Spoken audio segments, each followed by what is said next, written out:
चोल शासक ने नई राजधानी गंगईकोंडाचोलपुरम का निर्माण किया? ठीक है, यहाँ पे 4 ऑप्शन आपके सामने दिख रहे होंगे, तो इसका जो करेक्ट आंसर होगा वो होगा यहाँ पे डी नंबर ऑप्शन होगा, राजेंद्र प्रथम। ठीक है, राजेंद्र प्रथम इसका करेक्ट आंसर होगा। जहाँ पे डिस्क्रिप्शन की बात आएगी हर क्वेश्चन का, जब वहाँ पे डिस्क्रिप्शन भी यहाँ पे मिलेंगे आपको। ठीक है, मीन्स कि डी यानी कि घ इसका करेक्ट आंसर होगा। चलिए नेक्स्ट जो क्वेश्चन है, यूरिया किसमें संश्लेषित होता है? ठीक है, यूरिया किसमें संश्लेषित होता है, तो इसका जो करेक्ट आंसर होगा वो होगा यहाँ पे घ number answer, D number answer होगा, मीन्स कि घ होगा यानी कि लीवर में। ठीक है, और अगर बात करें यूरिया का, यहाँ पे अगर फार्मूला की बात करें तो यूरिया का फार्मूला आप नोट कर सकते, कई बार एग्जाम में पूछा भी जाता है, CH4N2O। ठीक है, ये इसका फार्मूला है, आप नोट कर लेंगे। चलिए जो जहाँ इंपॉर्टेंट लगेगा आप उसे ज़रूर नोट कर लेंगे। ठीक, चलिए नेक्स्ट क्वेश्चन पे आते हैं। नेक्स्ट क्वेश्चन क्या है, सूक्ष्म अर्थशास्त्र का संबंध किससे है? ठीक है, तो इसका जो करेक्ट आंसर होगा वो होगा क नंबर आंसर होगा, मीन्स कि ए नंबर इसका आंसर होगा, व्यक्तिगत यूनिटों से। ठीक है, व्यक्तिगत यूनिटों से इसका करेक्ट आंसर होगा। नेक्स्ट क्वेश्चन पे आते हैं, क्वेश्चन नंबर 4 पे, जब माल की कीमतें बढ़ती है तो क्रय शक्ति क्या होता है? ठीक है, एक और से एक आध क्वेश्चन पूछे जाते हैं, 1-2 क्वेश्चन पूछ लिए जाते हैं, तो उसका करेक्ट आंसर होगा घट जाती है।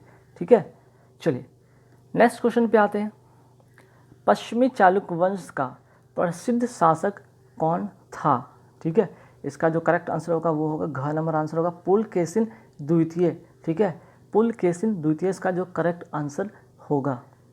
नेक्स्ट क्वेश्चन पे आते हैं, क्वेश्चन नंबर 6 पर, अशोक पर कलिंग युद्ध का प्रभाव कहाँ दिखाई देता है? तो इसका जो करेक्ट आंसर होगा वो होगा ख होगा इसका करेक्ट आंसर, शिलाओं पर उत्कीर्ण 13वें राज्य देश। ठीक है, 13वें राज्य देश। चलिए तो यहाँ पे अगर बात करें कलिंग युद्ध का, तो कलिंग युद्ध की अगर हम बात करें तो ये मौर्य सम्राट अशोक और कलिंग के शासक अनंतनाथन के बीच 261 से 262 ईसा पूर्व भुवनेश्वर से 80 किलोमीटर दक्षिण दया नदी के किनारे लड़ा गया था। ठीक है, तो इसके बारे में एक फैक्ट आप जरूर नोट कर लेंगे कि कलिंग युद्ध के बाद अगर बात करें तो कहाँ हुआ था और किसके साथ हुआ था। तो फिर से मैं रिपीट कर देता हूँ, मौर्य सम्राट अशोक और कलिंग के शासक अनंत नाथन के बीच 261 से 62 ईसा पूर्व भुवनेश्वर यानी कि ओडिशा, ठीक है, भुवनेश्वर यानी कि ओडिशा से 80 किलोमीटर दक्षिण नदी के किनारे दया नदी के किनारे लड़ा गया था। चलिए नेक्स्ट क्वेश्चन पे आते हैं, सूर्य की रोशनी धूप को पृथ्वी तक पहुंचने में लगभग कितना समय लगता है?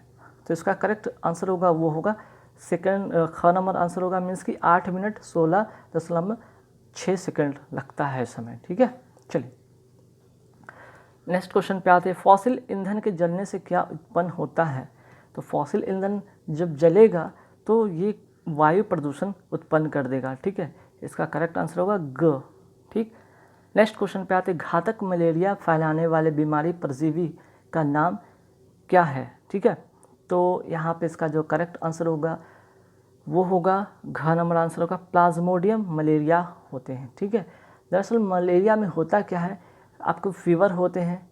ठीक है, फीवर होते हैं, हाई फीवर होते हैं, वोमिटिंग आती है। ठीक है, वोमिटिंग आती है, हेडेक होता है, टायर्डनेस होता है, इन सारे लक्षण जब मलेरिया होते हैं तो होता है। और ये किसके काटने से होता है? मॉस्किटो यानी कि मच्छर के काटने से होता है। ठीक है, चलिए नेक्स्ट क्वेश्चन पे आते हैं, सेब क्या है?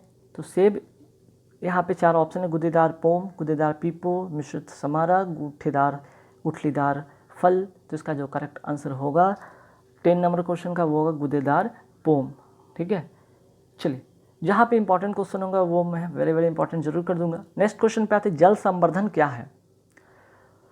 तो इसका जो करेक्ट आंसर होगा वो होगा घ नंबर आंसर होगा, तरल संवर्धन मीडियम में पादप वृद्धि। ठीक है, घ नंबर इसका आंसर होगा, यानी कि डी नंबर इसका आंसर होगा। ABCD नहीं करके यहाँ पे क ख ग घ का ऑप्शन यहाँ पे लिखा गया, इसलिए आप डी से घ भी आप कर सकते हैं। चलिए नेक्स्ट क्वेश्चन पे आते हैं, क्वेश्चन नंबर 12 पे, आर्द्रता का मापन किससे किया जाता है? आर्द्रता का मापन का आंसर इसका जो होगा करेक्ट आंसर होगा वो होगा हाइग्रोमीटर। ठीक है, ए नंबर इसका आंसर होगा हाइग्रोमीटर।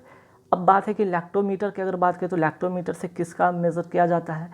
तो लैक्टोमीटर का जो होता है प्योरिटी ऑफ काउ मिल्क। ठीक है, इसको to check purity of cow milk, ठीक है। इसका जो यूज़ होता है लैक्टोमीटर का to check purity of cow milk, means कि दूध की जो है उसकी शुद्धता चेक करने के लिए, ठीक है। अब आते अगर बात करें पैरोमीटर का, तो पैरोमीटर का क्या यूज़ होता है? इसका होता है एक type of remote sensing thermometer होता है जो कि यूज़ किया जाता है टेम्परेचर को मापने में जो डिस्टेंस ऑब्जेक्ट से होते हैं, ठीक है। अगर बात करें हाइड्रोमीटर की, अगर बात करते हैं, आप नोट कर सकते हैं used for measuring the relative density of liquid based on concept of buoyancy, ठीक है। चलिए नेक्स्ट क्वेश्चन पे आते, समान संख्या में परमाणु वाले न्यूक्लियेट को क्या कहते हैं, ठीक है। समान संख्या वाले परमाणु, तो इसका जो करेक्ट आंसर होगा वो होगा ए नंबर आंसर होगा समस्थानिक, ठीक है। जिसमें कि परमाणु संख्या समान होते हैं और इसका द्रव्यमान भिन्न भिन्न होता है, ठीक है। लेकिन इसी का जस्ट अपोजिट की बात करें, समभार की बात करें, ठीक है, समभारे की बात करें या आइसोबार की बात करें तो जस्ट अपोजिट होता है, जिसमें कि परमाणु संख्या भिन्न भिन्न होते हैं और परमाणु भार समान होते हैं, ठीक है। तो आइसोटोप और आइसोबार में ये डिफरेंस एक दूसरे का अपोजिट होगा, ठीक है। आइसोटोप में जहाँ परमाणु संख्या समान होते हैं, वहीं आइसोबार में इसका अपोजिट होता है कि भिन्न भिन्न होते हैं, ठीक है। चलिए कांच क्या है? कांच जिसे हम लोग क्या कहते हैं, कॉमन भाषा में ग्लास कहते हैं, ठीक है। कांच क्या है, ठीक है। तो इसका जो करेक्ट आंसर होगा वो होगा बी नंबर आंसर होगा अतिशीतित तरल, ठीक है। हालांकि कांच की कोई क्रिस्टलीय संरचना नहीं होती है और ना उसका कोई निश्चित गलनांक होता है, ध्यान रखिएगा, ठीक है। चलिए आगे बढ़ेंगे सवाल पे, क्वेश्चन नंबर 15 पे आएंगे। क्वेश्चन नंबर 15 में क्या है, लिटमस किससे निकाला जाता है, ठीक है, या किसमें से निकाला जाता है? तो इसका करेक्ट आंसर होगा वो होगा बी नंबर आंसर होगा लाइकेन, ठीक है। लाइकेन या जिसे कहते हैं हम लोग शैवाल, ठीक है, लाइकेन। तो याद रखिएगा यहाँ पे अगर बात करें आखिर लाइकेन का जो होता है, लिटमस जो निकाला जाता है लाइकेन से निकाला जाता है, ठीक है। दरअसल लिटमस का यूज़ करते किस लिए? तो इसका जो मेन यूज़ है, ठीक है, इसका मेन यूज़ की अगर बात करें, use of litmus is to test whether a solution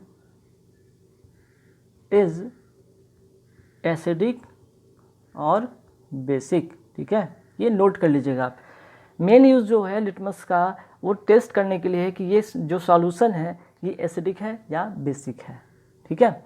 अब यहाँ पे लिटमस से बहुत ही इंपॉर्टेंट चीज़ आप नोट करेंगे, ठीक है। वो क्या है? यहाँ पे लिटमस से रिलेटेड बहुत इंपॉर्टेंट सा चीज़ आप नोट करेंगे, वो क्या है याद रखिएगा। ब्लू लिटमस पेपर का अगर बात करें, जब ब्लू लिटमस पेपर रेड में कन्वर्ट हो जाता है, किस कंडीशन में? जब ये एसिडिक होता है, ठीक है। तो ध्यान रखिएगा blue litmus paper turns red under acidic condition, ठीक है।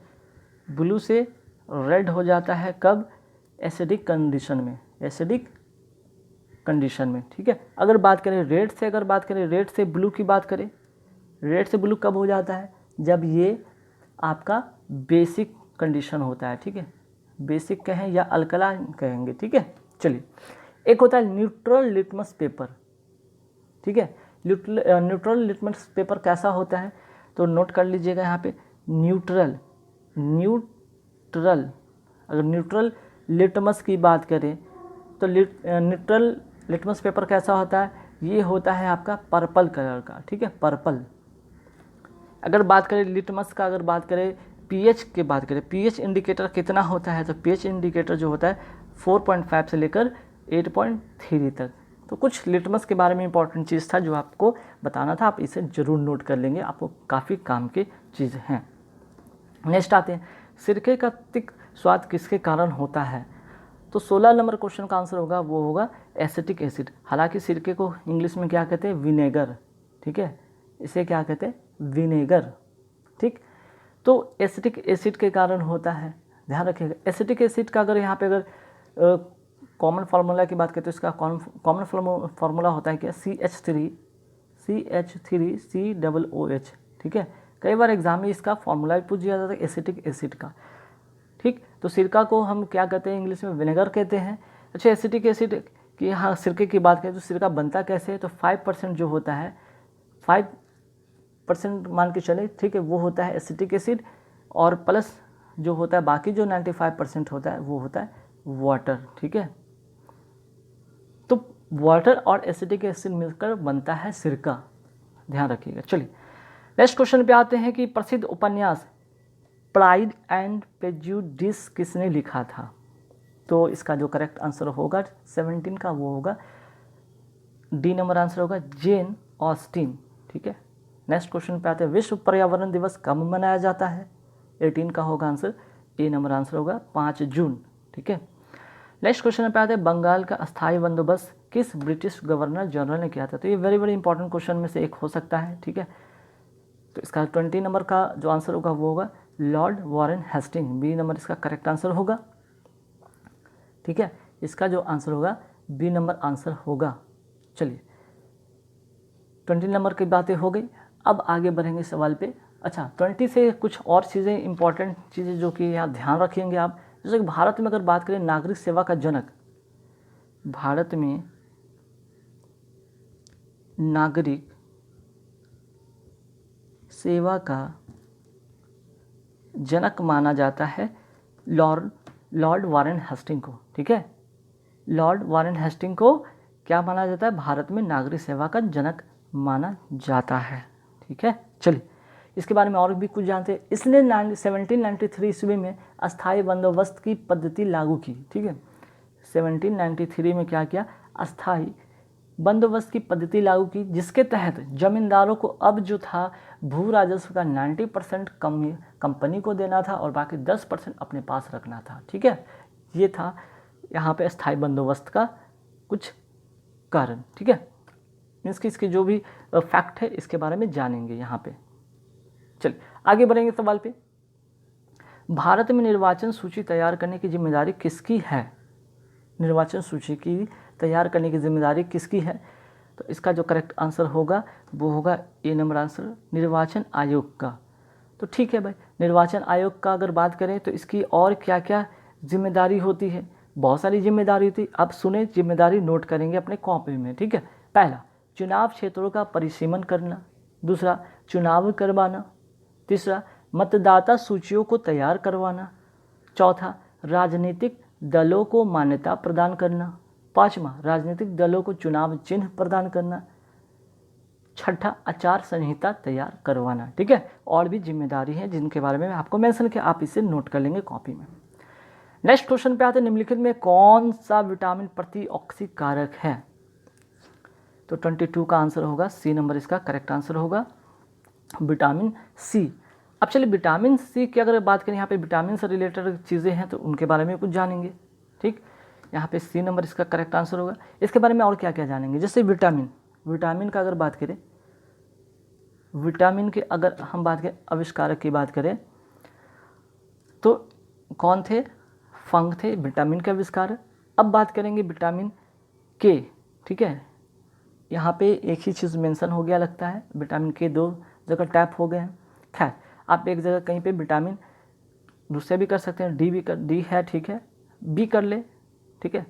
तो के बारे में तो हो जाएगा। चलिए बी के बारे में, अच्छा अगर बात करें विटामिन बी के बारे में, तो विटामिन बी की अगर बात करें, विटामिन बी के बारे में तो में बात करते हैं कि इनके जो इन्वेंशन करता कौन है, तो आंसर होगा मैकुलन, ठीक है, मैकुलन। अगर बात करें विटामिन डी का, तो विटामिन डी का जो आविष्कारक कौन थे, हॉपकिंस, ठीक है, हॉपकिंस, नोट कर लेंगे हॉपकिंस। अगर विटामिन सी की बात करें, विटामिन सी की बात करें तो होलकट, ठीक है, होलकट नोट कर लीजिएगा, होलकट, ठीक।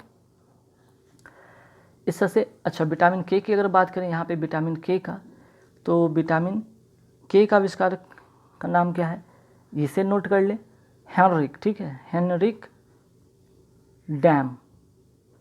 अब इसका अगर हम रासायनिक नाम की बात करें विटामिन के का, तो विटामिन के का रासायनिक नाम होता है फिलोक्विनोन, ठीक है। यहाँ पे जगह नहीं, आप सुनकर नोट कर सकते हैं, अगर ऐसे लिखना चाहे तो लिख सकते हैं, जगह थोड़ा बहुत है, लिख देता हूँ ठीक है, फिलोक्विनोन, ठीक है, रासायनिक नाम, ठीक। बाकी सी की बात करें तो विटामिन सी को यहाँ पे क्या कहेंगे, एस्कॉर्बिक एसिड, विटामिन डी की बात करें तो कैल्सीफेरॉल। ठीक है, चलिए आगे सवाल पे आते हैं। रेडियोधर्मी तत्व का उत्सर्जन करते हैं कौन? तो इसका जो करेक्ट आंसर होगा यहाँ पे 23 का नोट करेंगे, इसका होगा बी नंबर, इसका करेक्ट आंसर होगा यानी कि ख।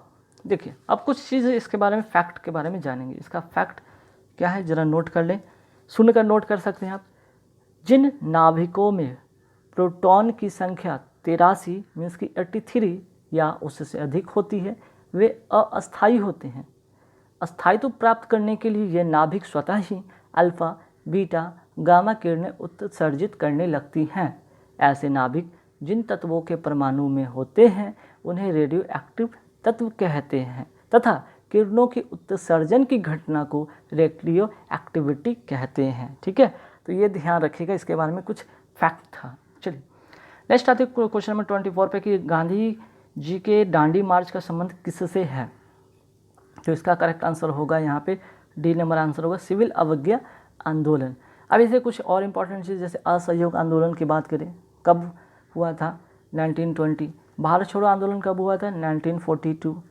खिलाफत आंदोलन कब हुआ था? 1919 में।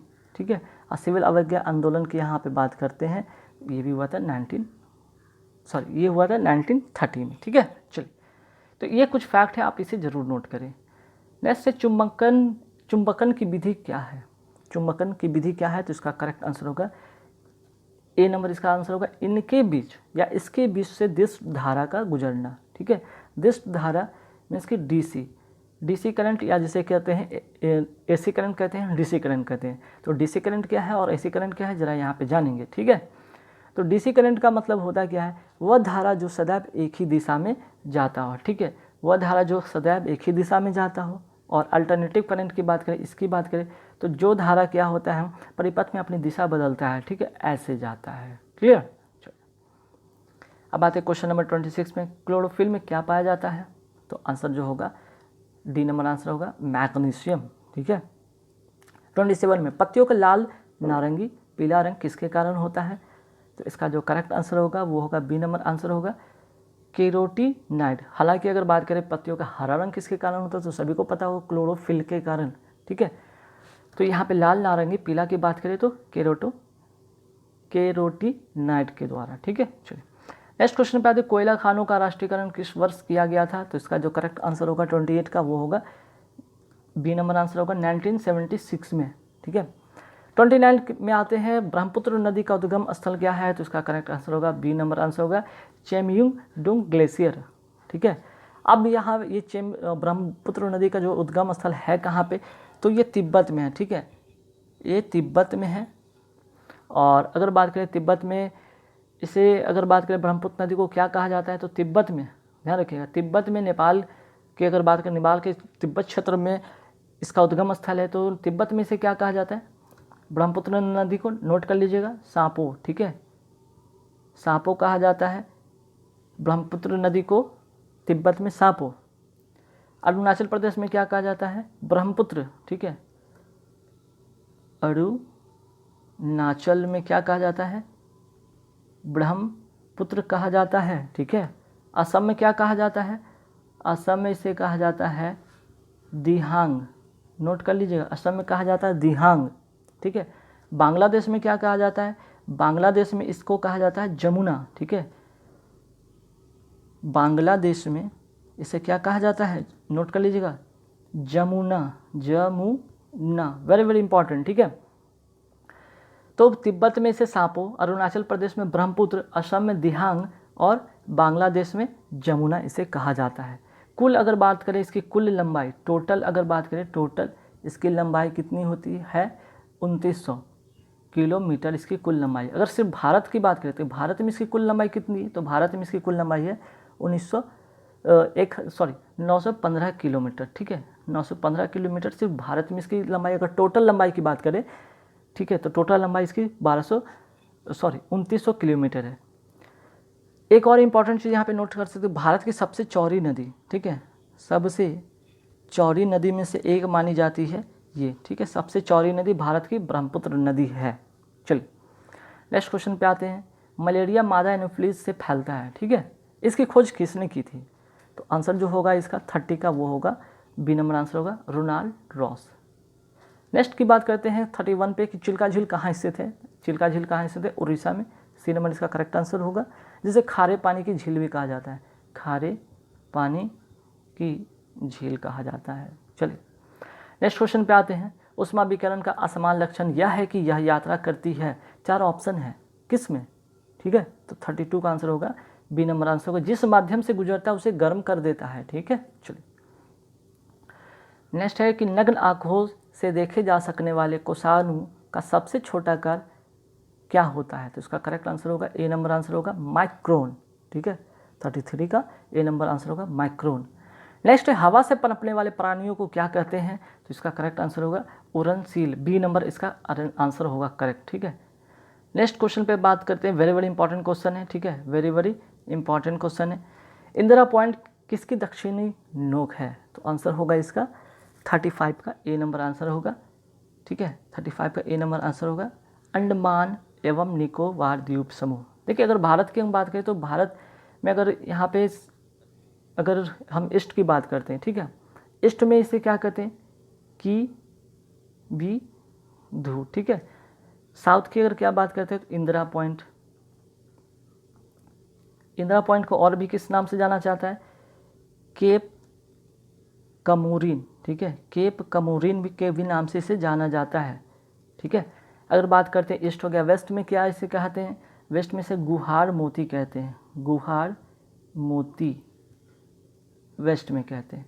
नॉर्थ में क्या कहते हैं? नॉर्थ में इंदिरा कॉल कहते हैं। इंदिरा कॉल नोट कर लीजिएगा, वेरी वेरी इंपॉर्टेंट कि नॉर्थ में क्या कहते हैं? इंदिरा कॉल। साउथ में क्या कहते हैं? इंदिरा पॉइंट या केप कमोरिन। ईस्ट में क्या कहते हैं इसे? ईस्ट में कहते हैं इसे किबुधु, जिसे अरुणाचल प्रदेश के क्षेत्र में ये पड़ता है। और यहाँ पर अगर बात करें गुहार मोती जो कि वेस्ट में पड़ता है। ठीक है, तो ये 4 पॉइंट कभी भी एग्जाम में पूछे जा सकते हैं, नोट कर लीजिएगा आप इसे। चलिए नेक्स्ट क्वेश्चन क्या है? इंडिया ऑफ माई ड्रीम्स के लेखक कौन है? तो इसका जो करेक्ट आंसर होगा वो होगा डी नंबर आंसर होगा महात्मा गांधी। ठीक है, चलिए नेक्स्ट क्वेश्चन है कान का पर्दा किस जीव में नहीं होता है? तो आंसर जो करेक्ट होगा इसका सी नंबर आंसर होगा सांप में। ठीक है, सांप है क्या? तो ये रेप्टिलिया वर्ग में ये आता है। ठीक है, रेप्टिलिया वर्ग में आता है।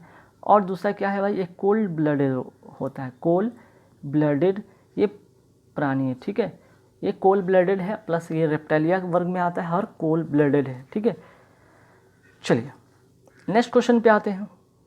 लोक लेखा समिति के बेसिक मूल या मूल आधार क्या है? तो इसका करेक्ट आंसर होगा सभी होंगे इसके। ठीक है, इसका जो 3 ऑप्शन है यहाँ पे, 4 ऑप्शन में से तीनों इसका ऑप्शन होगा। में इसके सांविधिक निकायों, ट्रेडिंग और विनिर्माण स्कीमों में परियोजनाओं के आय व्यय को दर्शाने वाले विवरण को जांच करना, स्टोर और स्टॉक के लेखा की जांच करना, स्वायत्त निकायों के लेखा विवरण की जांच करना। ठीक है, अब यहाँ से कुछ और इम्पॉर्टेंट चीज़ आता है। लोक लेखा समिति। लोक लेखा समिति को पता है क्या कहा जाता है? नोट कर लीजिएगा। प्राक्कलन समिति की इसे जुड़वा बहन कहा जाता है। प्राक्कलन। ठीक है, प्राक्कलन समिति की इसे जुड़वा बहन कहा जाता है। नोट करते जाएंगे, कुछ कुछ पॉइंट मैं बता रहा हूँ। प्राक्कलन समिति की जुड़वा इसे बहन कहा जाता है। आप पहला पॉइंट नोट कर सकते हैं। चलिए और भी क्या चीज़ यहाँ पे कर सकते हैं इंपॉर्टेंट, तो देखिए अब यहाँ पे अगर बात करें लोक लेखा समिति और दूसरा प्राक्कलन समिति। ठीक है, प्राक्कलन समिति की बात करते हैं तो इन दोनों में क्या डिफरेंस है यहाँ पे नोट करिएगा। इसका कार्यकाल, इसके सदस्य का कार्यकाल जो होता है 1 वर्ष का होता है। इसका भी सदस्य का कार्यकाल 1 वर्ष का ही होता है। ठीक है, अगर प्राक्कलन समिति की बात करें, ठीक है, तो इसमें प्राक्कलन समिति में टोटल कितने सदस्य होते हैं इसे आप नोट कर लीजिए। ठीक है, प्राक्कलन समिति में एक तो पॉइंट नोट आप कर लीजिए कि 1 वर्ष का दोनों का कार्यकाल होता है। इसमें 22 सदस्य होते हैं। ठीक है, सॉरी, इसमें जो होते हैं 30 सदस्य होते हैं और सिर्फ होते हैं लोकसभा से। ठीक है, लोकसभा से अगर इसमें बात करते हो तो इसमें कितने सदस्य होते हैं? 22 सदस्य होते हैं। ठीक है, इसमें टोटल कितने होते हैं? 22 सदस्य होते हैं लोक लेखा समिति में, लेकिन 15 लोकसभा से और 7 राज्यसभा से। लोकसभा से और राज्यसभा से, ये नोट कर लीजिएगा। ठीक है, अगर बात करें लोक लेखा समिति की बात करें, इसकी अध्यक्ष के रूप में विपक्ष के किसी सदस्य को नियुक्त किया जाता है। ठीक है, चलिए और अगर हम और भी बात करते हैं, यह भारत के नियंत्रक महालेखा परीक्षक द्वारा दिया गया लेखा परीक्षण संबंधी प्रतिवेदनों की जांच करता है। ठीक है, अब यहाँ पे एक चीज़ आ रहा है बात की, भारत के नियंत्रक एवं महालेखक परीक्षक की जो भी दिया गया चीज़ होता है प्रतिवेदन, उसकी जांच करता है। तो अभी वर्तमान की अगर हम बात करें, ठीक है, वर्तमान की बात करें कि वर्तमान में अभी जो यहाँ पे नियंत्रक एवं महालेखा परीक्षक कौन है, ठीक है, तो नोट कर लीजिएगा अभी वर्तमान में कैग कौन है, तो यहाँ पे आंसर होगा जीसी। ठीक है, जीसी मुर्मू, जीसी मुर्मू। ठीक है, नोट कर लीजिएगा, CAG controller and auditor general अभी जो प्रेजेंट भारत के हैं वो जीसी मुर्मू हैं। ठीक है, मीन्स कि गिरीश चंद्र मुर्मू, जो कि क्या है, यहाँ पे अगर बात करें ये राजीव महर्षि का स्थान लिए हैं। ठीक है, ये क्या है, राजीव महर्षि जो इसके पहले थे कैग थे, अब उनके जगह पे जीसी मुर्मू को नियुक्त किया गया, मीन्स कि गिरीश चंद्र मुर्मू को नियुक्त किया गया। और गिरीश चंद्र मुर्मू कौन थे, तो फॉर्मर लेफ्टिनेंट गवर्नर जो थे यूटी ऑफ जम्मू कश्मीर के थे। ठीक है, इन्हें बनाया गया। तो यहाँ से वेरी वेरी इंपॉर्टेंट फैक्ट एक करंट अफेयर्स के तौर पे आप यहाँ पे नोट कर सकते हैं। चलिए नेक्स्ट क्वेश्चन क्या है, ब्रोफोफाइट को प्रायः उभयचर पादप क्यों कहा जाता है? क्योंकि यह, इसका आंसर होगा डी नंबर आंसर, यह जल एवं थल दोनों में पाए जाते हैं। चलिए नेक्स्ट क्या है, चोल वंश में ग्राम प्रशासन के बारे में किस शिलालेख में उल्लेख मिलता है? तो इसका जो करेक्ट आंसर होगा 40 का आंसर होगा डी नंबर, इसका आंसर होगा उत्तरा मेरूर। ठीक है, चलिए आगे सवाल पे आते हैं, फटाफट देखते हैं क्वेश्चन पे। भारतीय संविधान कैसा है? तो भारतीय संविधान की अगर बात करें यहाँ पे तो ये है संघीय संविधान। ठीक है, इसका आंसर होगा सी नंबर, इसका करेक्ट आंसर होगा। ठीक, संविधान सभा का अगर बात करें कि इसकी गठन की अगर बात करें, संविधान के बात ही कर रहे हैं तो यहाँ पे कुछ फैक्ट आप नोट कर लें, जैसे संविधान सभा का गठन, इसका गठन हुआ था कब? ठीक है, नोट कर लीजिएगा, तो इसका गठन हुआ था जुलाई 1946 में। ठीक है, इसका जो गठन किया था जुलाई 1946 में किया गया था। सदस्यों की कुल संख्या जो थी उस समय 389 थी। ठीक, और अगर प्रथम बैठक की बात करें तो 9 दिसंबर 1946 को इसका पहला बैठक हुआ था। ठीक, तो उस समय 9 दिसंबर 1946 की जब बैठक हुआ था उस समय अस्थायी जो अध्यक्ष बनाया गया था डॉक्टर सच्चिदानंद सिन्हा को बनाया गया था। फिर 2 दिन बाद में यानी कि 11 दिसंबर को 1946 को विशेष अस्थायी अध्यक्ष नियुक्त किया गया था डॉक्टर राजेंद्र प्रसाद को। ठीक है, तो कुछ फैक्ट यहाँ से ये भी आप नोट कर लेंगे। चलिए नेक्स्ट क्वेश्चन क्या है, अर्थशास्त्र पुस्तक के लेखक कौन है?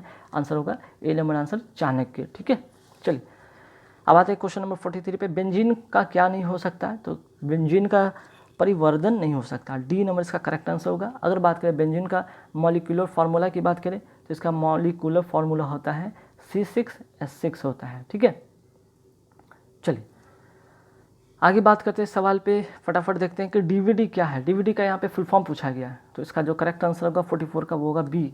ठीक है, डिजिटल वर्सेटाइल डिस्क, इसका बी नंबर इसका करेक्ट आंसर होगा। नेक्स्ट क्वेश्चन पे आते हैं कि अर्थशास्त्र में मांग का क्या अर्थ होता है? तो 45 का करेक्ट आंसर होगा बी नंबर आंसर होगा क्रय शक्ति पर आधारित मांग। ठीक है, पार नहीं पर। चलिए नेक्स्ट क्वेश्चन पे आते हैं, सूक्ष्म अर्थशास्त्र को क्या कहते हैं और क्या कहते हैं? तो इसका करेक्ट आंसर है ए नंबर आंसर होगा कीमत का सिद्धांत, ए नंबर, और ये वेरी वेरी इंपॉर्टेंट क्वेश्चन में से एक हो सकता है। ठीक है, चलिए नेक्स्ट क्वेश्चन पे आते हैं, संबंधित माध्यम मध्य युग्म के क्रांतिक कोण से अधिक आपतन कोण का सघन से विरल माध्यम की ओर जाने वाली प्रकाश किरण क्या करती है? तो इसका जो करेक्ट आंसर होगा वो होगा समग्र आंतरिक परावर्तन करता है। ठीक है, चलिए भारत में कौन सी नदी को खुला नाला कहा जाता है? 48 नंबर क्वेश्चन है, इसका जो करेक्ट आंसर होगा वो होगा बी नंबर आंसर होगा यमुना। ठीक है, अगर बात करें यमुना की कुल लंबाई, यहाँ पे अगर बात करते हैं, ठीक है, तो यहाँ पे कुछ चीज़ें यहाँ पे देखेंगे जिसकी कुल लंबाई इसकी कितनी है। तो ये भारत में अगर बात करें तो चौथी सबसे लंबी नदी है। ठीक है, ये चौथी या ऐसे कर सकते हैं 4th सबसे लंबी नदी है, इसकी लंबाई है 1310 किलोमीटर। ठीक है, ठीक, और ये कहाँ से निकलती है? तो उत्तराखंड के यमुनोत्री ग्लेशियर से निकलती है। अगर इसकी सहायक नदी की बात करें तो एक बहुत इंपॉर्टेंट सहायक इसकी नदी है वो है यहाँ पे यमुना की जो सहायक एक इंपॉर्टेंट नदी वो है चंबल नदी। ठीक है, चंबल नदी। चलिए, तो इस नदी से रिलेटेड कुछ चीज़ इंपॉर्टेंट फैक्ट भी और नोट करते हैं फटाफट कि पहला, अगर सबसे, ये तो मैंने बताया कि यमुना जो है इसका करेक्ट आंसर था, ये 4th प्लेस पे आता है, ठीक है, सबसे बड़ी जो नदी है। जैसे कि सबसे पहले 2525 किलोमीटर की बात करें, ये कौन है भाई इस किलोमीटर वाला, ये है गंगा, ठीक है, इसकी लंबाई। दूसरा अगर बात करें 1465 किलोमीटर की इसकी लंबाई है। सेकंड जो लंबी नदी है भारत की वो है गोदावरी, गोदावरी। थर्ड की बात करें तो थर्ड 1400 किलोमीटर लंबी कौन नदी है भारत की तीसरी लंबी नदी, वो है कृष्णा, ठीक है, वो है कृष्णा। और अगर बात करते फोर्थ पे, इसी की बात करते 1310 किलोमीटर है कौन, यमुना, ठीक है। तो गंगा, गोदावरी, कृष्णा, यमुना नोट कर लीजिएगा। 4th प्लेस पर चौथी सबसे लंबी नदी है भारत की, और पहली गंगा, दूसरी गोदावरी, तीसरी कृष्णा और चौथी यमुना, ठीक है। अगर बात करें यहाँ पे कुछ एक और इम्पॉर्टेंट बात की कि नर्मदा की बात करें कि नर्मदा और ताप्ती दो ऐसी नदी है, ठीक है, नर्मदा एवं ताप्ती, ठीक है, दो ऐसी नदी है जो कि किधर की ओर बहती है, पश्चिम की ओर, ठीक है, पश्चिम की ओर बहती है, ठीक है, नोट कर लीजिए, वेरी वेरी इंपॉर्टेंट है, ठीक। चलिए नेक्स्ट क्वेश्चन पे आते हैं कि दूध में कौन सा प्रोटीन शर्करा युग्म होता है, तो इसका जो करेक्ट आंसर होगा 49 का वो होगा बी, ठीक है, बी नंबर आंसर होगा। तो केसिन क्या है भाई, केसिन की अगर बात करें तो ये प्रोटीन है, ठीक है, दूध में ये प्रोटीन होता है। और अगर बात करें लैक्टोज को तो ये शर्करा है, ठीक है, दूध में विद्यमान शर्करा को क्या कहते हैं, ये लैक्टोज इसको कहते हैं, जो कि शर्करा है, ठीक है। चलिए नेक्स्ट क्वेश्चन पे आते हैं, पंचशील के सिद्धांतों का प्रतिपादन किसने किया था, आंसर होगा सी नंबर आंसर, पंडित जवाहरलाल नेहरू। आते हैं नेक्स्ट क्वेश्चन, भीलों के प्रसिद्ध लोक नाटक का नाम क्या है, तो इसका करेक्ट आंसर होगा ए नंबर आंसर होगा गबरी, ठीक है। नेक्स्ट क्वेश्चन, प्रथम भारत रत्न किसे मिला, तो इसका करेक्ट आंसर होगा ऑप्शन के अनुसार डी नंबर इसका करेक्ट आंसर होगा। हालांकि 1954 में मिला था, और इनके अलावा दो और व्यक्ति को भी मिला था, जैसे कि सी राजगोपालाचारी, डॉक्टर कृष्ण राधा कृष्ण को भी मिला था, ठीक है। चलिए नेक्स्ट क्वेश्चन पे आते हैं, मार्को पोलो किस लिए विख्यात है, तो इसका जो करेक्ट आंसर होगा वो होगा बी नंबर आंसर, चीन, भारत और एशिया की यात्रा करने के कारण ये विख्यात था। नेक्स्ट क्वेश्चन पे आते हैं 54 पे, लेडी विद लैम्प के नाम से कौन विख्यात है 54 में, तो आंसर होगा B number answer, Florence Nightingale. Next question पे आते हैं 55 पे, अधिकतम जैविक क्षति किससे होती है, तो इसका करेक्ट आंसर होगा बी नंबर आंसर, गामा किरणें, ठीक है। अल्फा बीटा की अगर बात करें तो अल्फा से ज़्यादा, अगर बात करें बीटा से भी सबसे ज़्यादा इसका जो होता है भेदन क्षमता होता है गामा का, ठीक है, या एक्सरे की बात करें। चलिए नेक्स्ट क्वेश्चन पे आते हैं, परमाणु बम के विस्फोट में भारी मात्रा में ऊर्जा किसके कारण निकलती है, 56 का जो आंसर होगा करेक्ट होगा वो होगा डी नंबर आंसर, न्यूट्रॉन का प्रोटॉन में परिवर्तन, ठीक है। चलिए नेक्स्ट क्वेश्चन पे आते हैं, किसी सिग्नल के तरंग के रूप का अध्ययन किसके द्वारा किया जाता है या किया जा सकता है, तो उसका करेक्ट आंसर होगा वो होगा ए नंबर आंसर होगा, स्पेक्ट्रम मापी से, ठीक है। चलिए अब यहाँ पे बात हो गई है ना। चलिए नेक्स्ट क्वेश्चन पे आते हैं, नेक्स्ट क्वेश्चन है धारावाहक तार कैसा होता है 58 का, तो धारावाहक तार की अगर बात करें तो इसका करेक्ट आंसर होगा सी नंबर आंसर होगा, न्यूट्रल होता है, जिसमें कि यहाँ पे पॉजिटिव और निगेटिव दोनों आवेश इसमें होते हैं, ठीक है। नेक्स्ट, लोहे में जंग लगना क्या है, तो ये विद्युत रसायन परिवर्तन है, बी नंबर इसका करेक्ट आंसर होगा। नेक्स्ट क्वेश्चन पे आते हैं, सीसा जिसे लेड कहते हैं संचालक बैटरी के आवेशित होने पर क्या होता है, ठीक है, तो 60 का जो करेक्ट आंसर होगा वो होगा डी नंबर आंसर होगा, सल्फ्यूरिक एसिड की खपत होती है, ठीक है। अगर बात करें यहाँ पे एक और फैक्ट यहाँ पे नोट कर सकते हैं कि सीसा या जिससे संचालक बैटरी की अगर बात करें, आविष्कारक की बात करें तो गेस्टन प्लांटे, ठीक है, प्लांटे ने इसका आविष्कार किया था, ठीक है, नोट कर लीजिएगा, किसका, संचालक बैटरी का, सीसा संचालक बैटरी का, ठीक है। चलिए नेक्स्ट क्वेश्चन पे आते हैं 61 में, संगम काल में रोमन व्यापार का केंद्र क्या था, तो इसका करेक्ट आंसर होगा डी नंबर आंसर, मसूरी, ठीक है, सॉरी मुसीरी, ठीक है। चलिए नेक्स्ट क्वेश्चन पे आते हैं 62 पे, जल प्रवाह को मापने की यूनिट क्या है, तो 62 का करेक्ट आंसर होगा वो होगा डी नंबर आंसर, क्यूसेक, ठीक है, इसका जो करेक्ट आंसर क्या होगा क्यूसेक, ठीक है।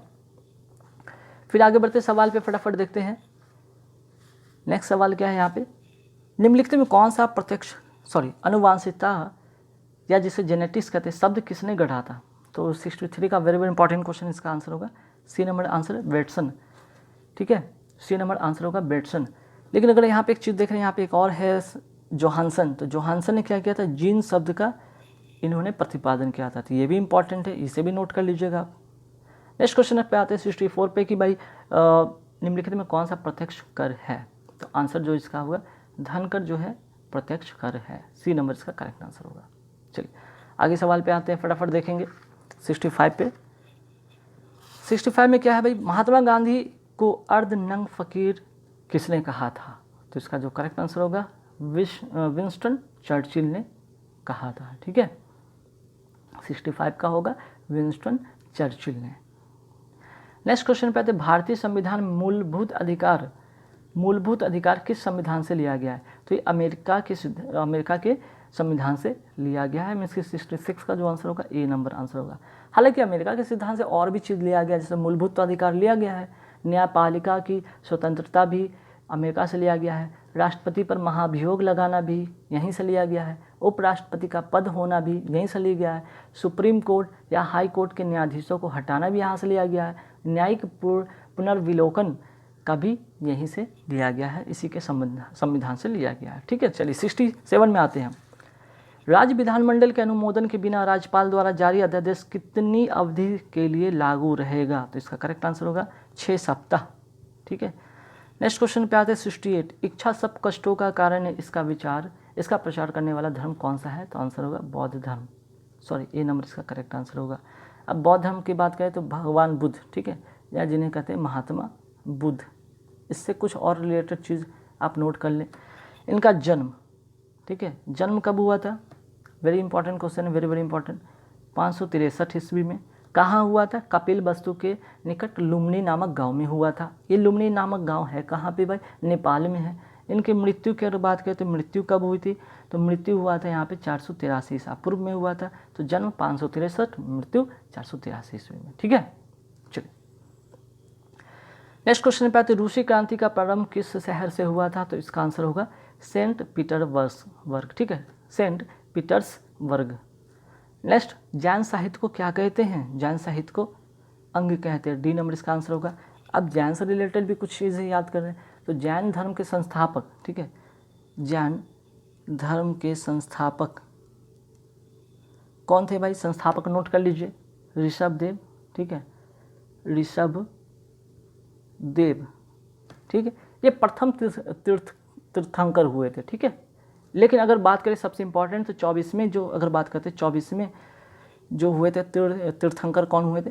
महावीर। ठीक है, महावीर। तो इनसे रिलेटेड बहुत सारे क्वेश्चन आते हैं। महावीर से, भगवान महावीर से बहुत बार आते हैं। इनका जन्म पूछ दिया जाता है तो 540 ईसा पूर्व। ठीक है, मृत्यु 468 ईसा पूर्व। तो जन्म और मृत्यु जरूर याद रखेंगे। ठीक है, चलिए नेक्स्ट पे आते हैं कि निम्नलिखित में कौन सा स्रोत संघ सरकार का नहीं है? तो इसका करेक्ट आंसर होगा वो होगा व्यापार कर, सी नंबर इसका करेक्ट आंसर होगा। 72 पे आते हैं, समाजवाद का प्रथम वैज्ञानिक विश्लेषण किसने किया था? तो 72 का आंसर होगा कार्ल मार्क्स, ए नंबर इसका करेक्ट आंसर होगा। नेक्स्ट आते हैं, रॉबिन्सन के अनुसार अर्थशास्त्र क्या है? तो इसका जो करेक्ट आंसर होगा वो होगा सी नंबर आंसर होगा मानकीय और सकारात्मक विज्ञान दोनों। चलिए नेक्स्ट क्वेश्चन पे आते हैं, एम.के. गांधी द्वारा लिखी गई पहली पुस्तक कौन थी? तो इसका करेक्ट आंसर होगा A number answer my experiment with truth. ठीक है, नेक्स्ट क्वेश्चन पे आते हैं, सदन में राष्ट्रपति के विरुद्ध महाभियोग प्रस्ताव पास करने के लिए कितने सदस्य का समर्थन होना चाहिए? तो इसका आंसर होगा बी नंबर आंसर होगा सदन के कुल सदस्यों में से कम 2/3 सदस्य। अब इसके बारे में और भी जाने। अगर बात करें ये किसके समय ये जो है महाभियोग, ठीक है, राष्ट्रपति के विरुद्ध महाभियोग का कहाँ से लिया गया संविधान? तो ये अमेरिका के संविधान से लिया गया है। पहला चीज़ आप नोट कर रहे हैं। ठीक है, पहला फैक्ट। दूसरा क्या कि अनुच्छेद 61 में इसका मेंशन है। ठीक, अभी तक एक भी ऐसा अवसर नहीं है जब राष्ट्रपति पर महाभियोग लगाया गया है, ये भी याद रखिएगा। चलिए नेक्स्ट है, आर्यों ने मनुष्य के जीवन को 4 डैश में विभाजित किया था, 4 आश्रम में विभाजित किया था, डी नंबर इसका करेक्ट आंसर होगा। ठीक है, चूँकि यहाँ पे जो मानव जीवन आर्यों ने मानव जीवन को 100 वर्ष मानते हुए 25-25 के जो 25-25 वर्ष के 4 आश्रम में विभाजित किया था। तो ये आश्रम कौन कौन थे? पहला ब्रह्मचर्य, ठीक है, ब्रह्मचर्य, दूसरा क्या था? गृहस्थ, तीसरा था वानप्रस्थ, और चौथा था संन्यास, ठीक है, नोट कर लीजिएगा। चलिए नेक्स्ट क्वेश्चन है, सिंधु घाटी की सभ्यता के लोग किस देवता की पूजा करते थे? उसका करेक्ट आंसर होगा डी नंबर आंसर, पशुपति, ठीक है। चलिए नेक्स्ट क्वेश्चन पे आते हैं कि भारत के निम्नलिखित में से किस शहर को कभी भी सूरज की ऊर्ध्वाधर किरणें नहीं मिलती हैं? तो आंसर होगा A number answer, Chandigarh. Next है 79 में भारत में कौन सा राज्य महत्वपूर्ण ताम्र मीन्स की तांबा उत्पादन राज्य है?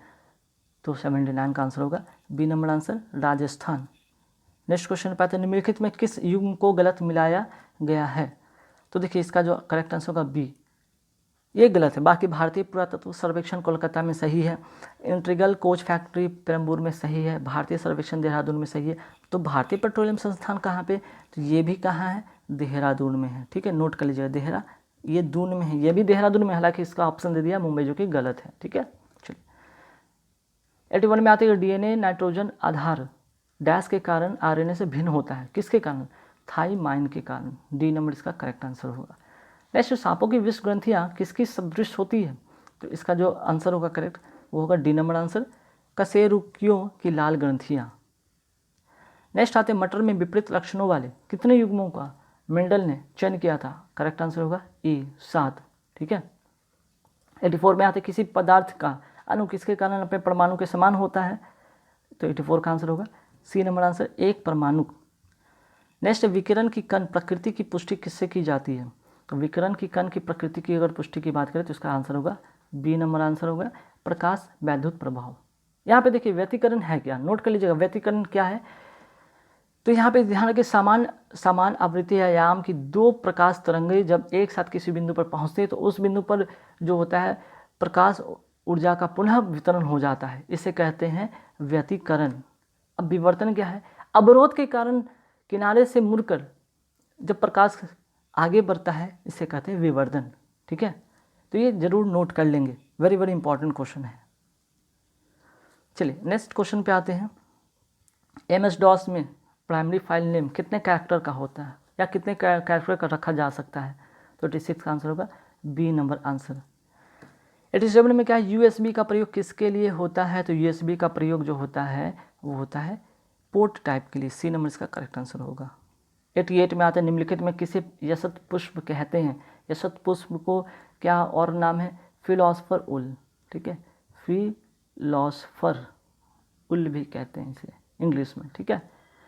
तो इसका जो करेक्ट आंसर होगा 88 का वो होगा B number answer, zinc oxide, ZNO, ठीक है। चलिए यहाँ पे हो गया। नेक्स्ट क्वेश्चन पे आते हैं, सबसे अधिक जल धारण क्षमता किसमें होती है? तो इसका करेक्ट आंसर होगा दोमट मिट्टी, ठीक। चलिए नेक्स्ट क्वेश्चन पे आते हैं, क्लोरोफिल में कौन सा पॉर्फिरिन होता है? तो इसका जो करेक्ट आंसर होगा 90 का वो होगा मैग्नीशियम, ठीक है। मैग्नीशियम, यहाँ पे थोड़ा सा मिस्टेक हुआ लिखने में, नोट कर लीजिएगा, ए नंबर इसका आंसर होगा मैग्नीशियम, ठीक है। Mg means magnesium. Next question पे आते हैं 91 में क्या है भाई कि इस्लाम की स्थापना कब हुई थी? तो इसका करेक्ट आंसर होगा 7वीं सदी में, ए नंबर इसका करेक्ट आंसर होगा। और इसके संस्थापक कौन थे भाई? हजरत, ठीक है। इसके अगर संस्थापक की बात करें तो हजरत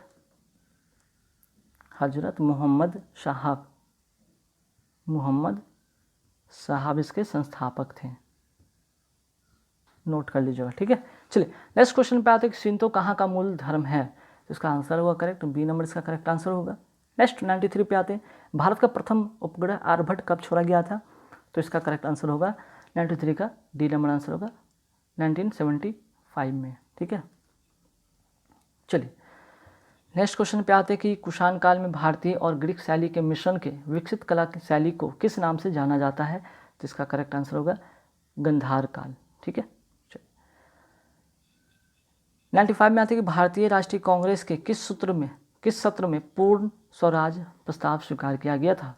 तो इसका जो करेक्ट आंसर होगा 95 का वो होगा सी, 1929 के लाहौर अधिवेशन में, ठीक है। अब इसके बारे में कुछ फैक्ट जानिए। दिसंबर 1929 में भारतीय राष्ट्रीय कांग्रेस का वार्षिक अधिवेशन लाहौर में हुआ। ठीक है, इस अधिवेशन की नेहरू की अध्यक्षता में पूर्ण स्वतंत्रता का प्रस्ताव स्वीकार किया गया। 31 दिसंबर 1929 की रात्रि, ठीक है, 31 दिसंबर 1929 की रात्रि के 12 बजे भारत का तिरंगा झंडा लहराया गया और 26 जनवरी, ठीक है, 26 जनवरी 1930 को स्वतंत्रता दिवस के रूप में मनाने का निर्णय लिया गया। तो ये फैक्ट है, जरूर आप याद रखेंगे। नेक्स्ट है सिंध पर विजय प्राप्त करने वाले अरब सेना के सेनापति का नाम बताइए। तो आंसर है डी नंबर आंसर है मोहम्मद बिन कासिम। भारत का प्रथम मुस्लिम आक्रमण मोहम्मद बिन कासिम के नेतृत्व में किया गया था। ठीक है, 712 ईस्वी में। चलिए नेक्स्ट क्वेश्चन पे आते हैं। गांधी जी ने अपना राजनीतिक गुरु किसे मानते थे? तो इसका करेक्ट आंसर होगा गोपाल कृष्ण गोखले। इसकी डी नंबर इसका करेक्ट आंसर होगा। नेक्स्ट क्वेश्चन पे आते हैं विश्व व्यापी महान मंदी किस वर्ष आई थी? तो इसका जो करेक्ट आंसर होगा वो होगा बी नंबर इसका आंसर होगा 1929। ठीक है, नेक्स्ट क्वेश्चन पे आते हैं भारत किसका सबसे बड़ा उत्पादक और उपभोक्ता दोनों है? तो इसका करेक्ट आंसर होगा बी नंबर आंसर चाय। और इस वीडियो का लास्ट क्वेश्चन पे आते हैं। निम्नलिखित में किस आंदोलन का नेतृत्व महात्मा गांधी ने नहीं किया था? तो इसका जो करेक्ट आंसर होगा स्वदेशी आंदोलन। हालांकि स्वदेशी आंदोलन की अगर बात करें